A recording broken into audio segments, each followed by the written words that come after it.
आज का हमारा जो ये सेशन है ये हमारा है workshop calculation science second year का सभी ट्रेड वालों का। जितने भी हमारा ITI में ट्रेड हैं सबके लिए है सेकेंड ईयर के लिए वर्कशॉप कैलकुलेशन एंड साइंस। हमारा मॉड्यूल 7 की module number 7 profit and loss, लाभ और हानि हमारे मॉड्यूल का नाम है, जो 7वां मॉड्यूल है वर्कशॉप कैलकुलेशन एंड साइंस का। और अभी तक आपने चैनल को हमारे सब्सक्राइब नहीं किया तो चैनल को सब्सक्राइब कर दीजिए और बेल आइकन को बजा दीजिए ताकि जब भी हम नए वीडियोस डालें तो उसका नोटिफिकेशन आपको सबसे पहले मिल जाए। और अभी तक आपने लाइक नहीं किया है तो लाइक करना बिल्कुल भी नहीं भूलना चाहिए, क्योंकि ये ही हमको प्रोत्साहन देने में हमारी मदद करता है। तो इसीलिए आपको लाइक करना बिल्कुल भी नहीं भूलना है और शेयर कर दीजिए अपने अधिक से अधिक अपने दोस्तों तक। चलिए स्टार्ट करते हैं अपना पहला question. What is the formula to calculation of simple interest? साधारण ब्याज गणना करने का सूत्र क्या है? तो उसका करेक्ट ऑप्शन है ऑप्शन ए। जो इंटरेस्ट होता है, इंटरेस्ट इक्वल टू होता है PNR डिवाइड 100। मतलब आई का मतलब होता है इंटरेस्ट, पी का मतलब होता है प्रिंसिपल और एन का मतलब होता है नंबर ऑफ ईयर की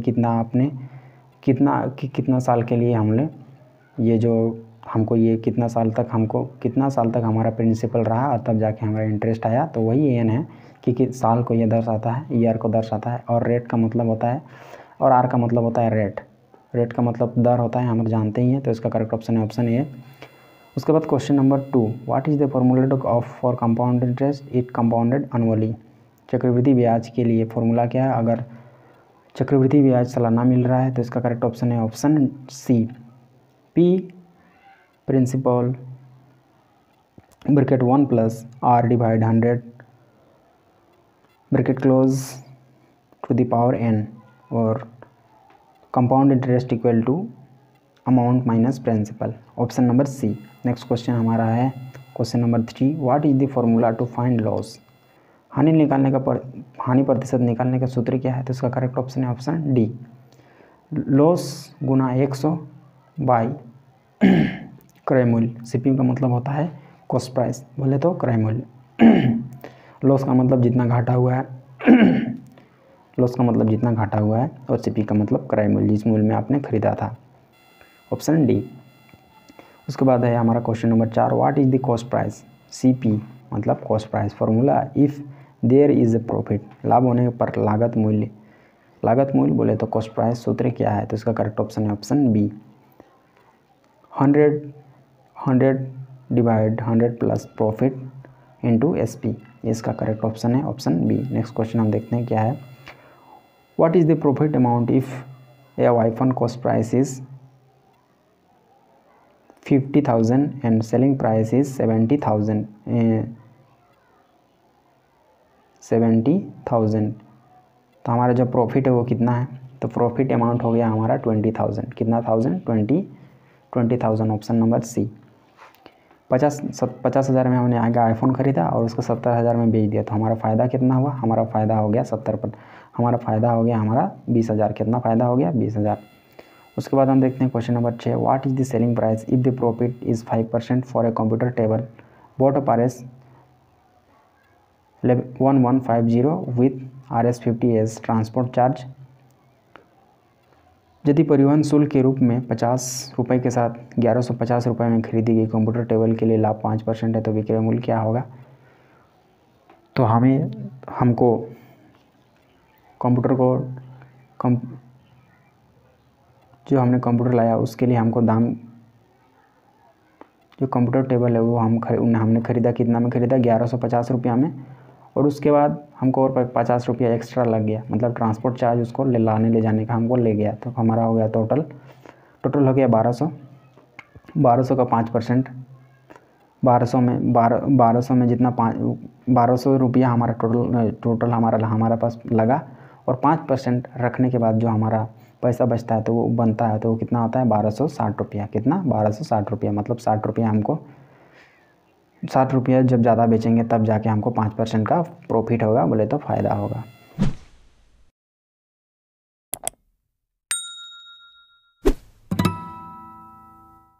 सातवां नंबर हमारा क्वेश्चन है, what is the cost price if the product is sold at RS 572 with a profit of RS 72? यदि एक उत्पाद को 72 रुपया लाभ के साथ 572 पर बेचा जाता है तो क्रय मूल्य क्या है? तो इसका करेक्ट ऑप्शन है ऑप्शन ए 500 रुपया। कौन सा ऑप्शन करेक्ट है? ऑप्शन ए 500 रुपया। Number 8, what will be the profit percentage if cost price of 16 bolts is equal to selling price of 12 bolts। 16 bolts का क्रय मूल्य 12 बोल्ट के विक्रय मूल्य के बराबर होने पर लाभ क्या होगा? तो इसका करेक्ट ऑप्शन है ऑप्शन सी 33.33। नेक्स्ट क्वेश्चन हमारा क्या है? Question number 9, what is the selling price if the cost price is Rs 7282 with a profit of Rs 208। यदि 208 रुपया के लाभ के साथ क्रय मूल्य 7282 रुपया है तो विक्रय मूल्य क्या होगा? तो इसका करेक्ट ऑप्शन है ऑप्शन डी 7698 7698 रुपये।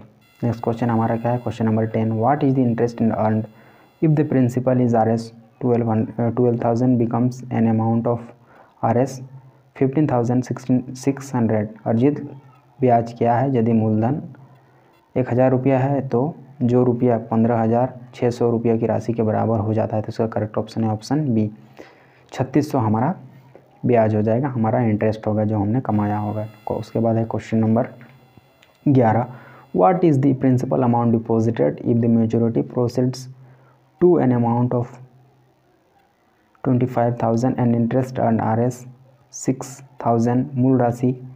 मूल राशि क्या जमा की जाती है? यदि प्रयोगकर्ता राशि 5,000 की राशि 5,000 की राशि में अर्जित होती है तो ब्याज 6,000 अर्जित होता है। तो इसका करेक्ट ऑप्शन जो हमारा कौन सा है? बी है 19,000 रुपया हमने जमा किया होगा तब जाके हमको इतना पैसा मिलेगा। उसके बाद नेक्स्ट क्वेश्चन पर आते हैं, what is the interest earned if the principal of Rs 12,500 maturity becomes to an amount of Rs 17,500। अब ब्याज अर्जित किया गया है। यदि मूलधन 2,500 रुपया के लिए तो परिपक्वता 17,500 की राशि हो जाती है। तो इसका करेक्ट ऑप्शन हमारा कौन सा है? करेक्ट ऑप्शन है सी 5,000। उसके बाद आते हैं हम नेक्स्ट क्वेश्चन पर। और next question number 13, what is the matured amount for a deposit of Rs 5,000 and the simple interest earn for 500। हमारा डिपॉजिट हमने किया था 5,000 और हमने अर्न सिंपल इंटरेस्ट हमको मिला 500, तो हमारा टोटल हो गया 5,500। इसका करेक्ट ऑप्शन है बी 5,500। नेक्स्ट क्वेश्चन हम आते हैं question number 14, what is the simple interest for a principal amount of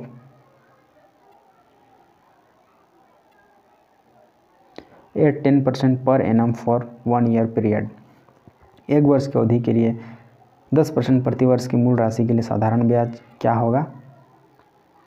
यदि हमारा जो प्रिंसिपल अमाउंट है वो कितना है? हमारा 1 लाख है हमारा प्रिंसिपल अमाउंट, तो उस कंडीशन में 10% पर एनम 1 पीरियड का हमारा सिंपल इंटरेस्ट क्या होगा? तो इसका करेक्ट ऑप्शन है ऑप्शन ए 16,800। इसका करेक्ट ऑप्शन कौन सा है? ए 16,800 16,800।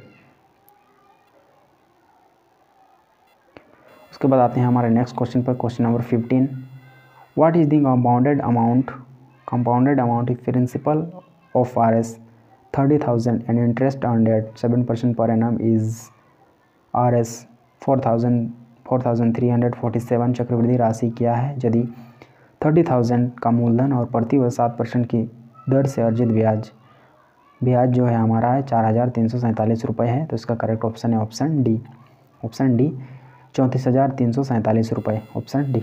उसके बाद next question number 16, What is the difference between the simple and the compound interest amount at 5% per annum for 2 years on a principal of Rs 20,000? 20,000 के मूलधन पर 2 वर्ष के लिए प्रतिवर्ष 5% की दर से साधारण और चक्रवृद्धि ब्याज राशि में क्या अंतर है? तो इसका करेक्ट ऑप्शन है ऑप्शन सी 50 रुपये। उसके बाद आते हैं next question number 17, what is the maturity amount if Rs 20,000 is deposited at 5% compound interest per annum for 2 years. अगर 2 साल के लिए प्रतिवर्ष 5% चक्रवृद्धि ब्याज पर इतनी जमा किया जाता है तो परिपक्वता राशि क्या है? तो इसका करेक्ट ऑप्शन है ऑप्शन बी 22,050 रुपये हमको मिलेंगे। इसका परिपक्वता राशि कितना होगा 22,050 रुपये, ऑप्शन बी। नेक्स्ट क्वेश्चन हमारा question number 18, what is the compound interest on A principal of RS 25,000 after 3 year at the rate of 12% per annum. 12% दर से 3 वर्ष के बाद 5,000 के मूलधन पर चक्रवृद्धि ब्याज क्या होगा? तो उसका करेक्ट ऑप्शन ऑप्शन सी 10,123 रुपया .20 ऑप्शन सी। और अभी तक आपने चैनल को सब्सक्राइब नहीं किया तो चैनल को सब्सक्राइब कर लीजिए और बेल आइकन को बजा दीजिए ताकि जितने भी नोटिफिकेशन आए वीडियोस का उसका सबसे पहले नोटिफिकेशन आपको मिल जाए। और अभी तक